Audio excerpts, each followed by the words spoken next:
Proverbe 31:10, qui peut trouver une femme vertueuse? Je me limite à la partie A de ce verset, puisque la partie B dit qu'elle a plus de valeur que les perles. Lorsque je me limite à la partie A de ce verset, qui peut trouver une femme vertueuse? Qu'est-ce que cela m'évoque? Qu'est-ce que cela me dit de manière implicite même?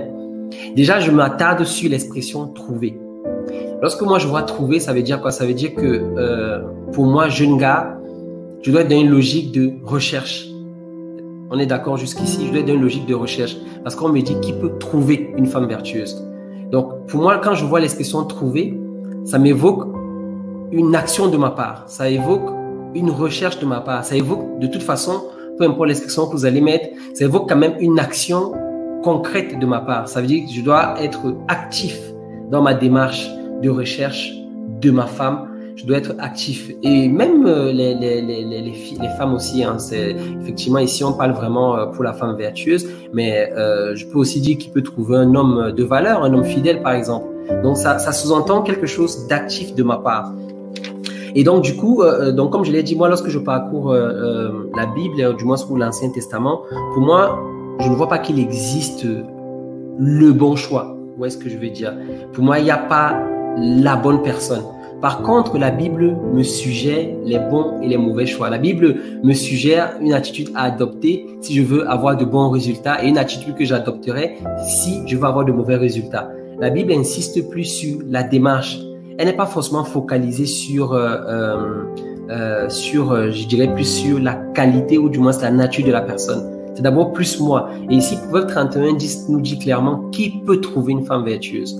Donc, encore une fois, moi, quand je vois qui peut trouver, ça sous-entend effectivement que je dois être dans une logique de recherche.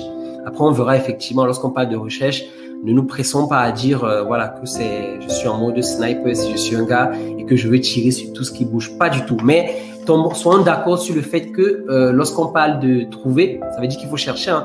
On ne peut pas trouver si on n'a pas cherché, effectivement. Et donc, Proverbe 31:10, qui trouvera une femme vertueuse? Donc, cela suppose que nous devons nous lancer dans une recherche sérieuse. Et pour cela, qu'est-ce que ça demande en fait? Ça demande un point qui est très important, comme je l'ai dit, qui manque parfois, c'est la sagesse et le discernement. Donc, ça veut dire que je dois être animé de sagesse et je dois être animé de discernement. Donc, ça, c'est quelque chose que Dieu requiert de moi en fait, jeune gars, et même aussi jeune fille. La sagesse et le discernement. Et donc, du coup, quand on parle de sagesse et discernement, donc je vais encore vous lire un autre verset.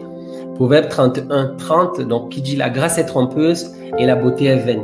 La femme qui craint l'Éternel est celle qui sera louée. » Donc, en fait, donc du coup, pour moi, le critère déterminant, au-delà de savoir si telle ou telle est la bonne personne, le critère déterminant, lorsqu'on voit, par exemple, ce verset, la grâce est trompeuse et la beauté est vaine. La femme qui craint l'Éternel est celle qui sera louée. Et ça, je ne le dirai jamais assez.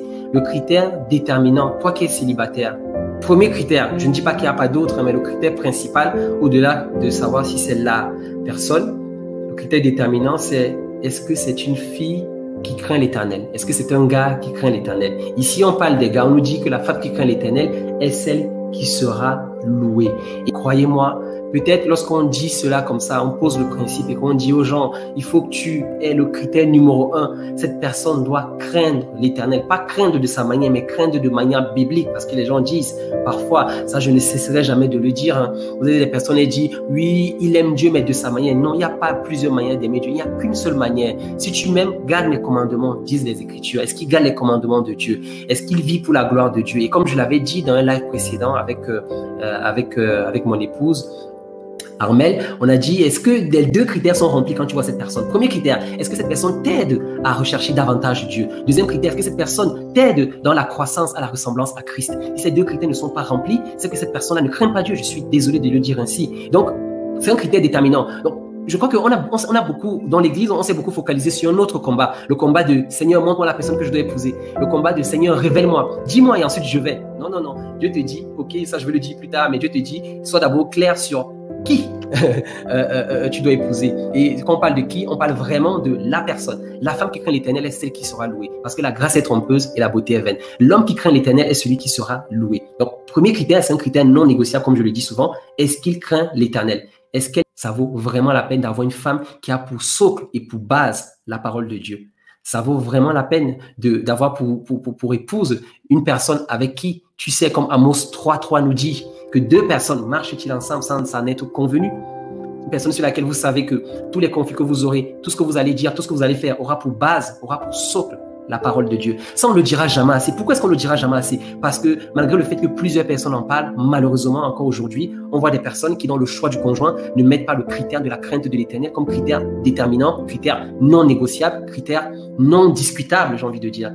Et je le dis encore, je vais insister aussi longtemps que cette page va exister. Ne me dis pas, il aime Dieu de sa manière. Zéro. Déjà, quand vous voyez des gens qui vous donnent ce genre de discours, il aime Dieu de sa manière. Non, elle aime Dieu de sa manière. Pas du tout. Il n'y a pas 10 manières d'aimer Dieu. Il n'y a pas 50 manières d'aimer Dieu. Il n'y a qu'une seule manière. Celui qui m'aime, a dit Jésus, garde mes commandements. Est-ce qu'il garde les commandements de Dieu? Est-ce qu'il s'efforce de vivre pour la gloire de Dieu? Est-ce que dans vos rapports, dans ta relation avec lui, dans ta relation avec elle, tu vois au quotidien, c'est pas, non, on n'est pas sur la planète Mars, c'est au quotidien, dans la vie pratique, est-ce que tu vois qui te pousse à rechercher davantage Dieu? Est-ce que depuis que tu es avec lui, depuis que tu es avec elle, depuis que vous fréquentez, tu as l'impression que tu crois dans la marche avec Dieu, comme la Bible nous dit dans le livre des Thessaloniciens, que nous devons aller de progrès en progrès? Est-ce que tu le vois dans ta vie, dans ton quotidien?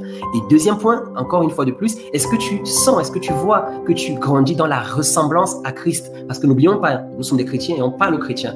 La Bible nous dit effectivement que notre destination en tant que chrétiens, donc c'est que nous soyons conformes à l'image de Christ. Lorsqu'on lit le livre de Romains chapitre 8, vous lisez bien le livre, il dit que ce qu'il a appelé les aussi prédestinés à être semblables à l'image de Christ. Et un verset de la Bible dit aussi, tel il est, tel nous sommes.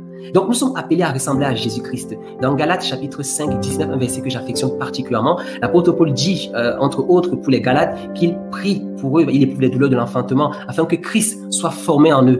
Donc ne perdons pas de vue, les amis, ne perdons pas de vue, c'est notre objectif, c'est notre focus, c'est notre destination. Certes, il y a d'autres choses encore qui rentrent en jeu dans les critères. Certes, je ne suis pas contre le fait que la personne puisse t'attirer sexuellement. C'est super important que cette personne-là, tu puisses avoir du respect pour cette personne. C'est super important que cette personne, elle puisse t'évoquer du respect, elle puisse t'attirer physiquement. On soit bien d'accord, je ne suis pas contre ça. Mais je dis, replaçons les choses à leur place, si je peux me répéter. Remettons les choses à leur place. La crainte de l'Éternel est le critère non négociable. Non négociable. Analyse ta relation aujourd'hui, la personne que tu fréquentes, le gars que tu fréquentes, la fille que tu fréquentes. Analyse froidement et de manière objective ta relation avec lui ou avec elle. Est-ce que ça te rapproche davantage de Dieu? Est-ce qu'il te challenge dans ta marche chrétienne? Est-ce que vous avez des discussions qui tournent autour de la Bible? Oui, vous pouvez parler de politique, d'économie, de finance, de foot, de sport, et j'en passe. Mais est-ce que vous avez aussi également des discussions qui tournent autour de la parole de Dieu? Est-ce que vous vous exhortez? Est-ce que vous vous encouragez mutuellement?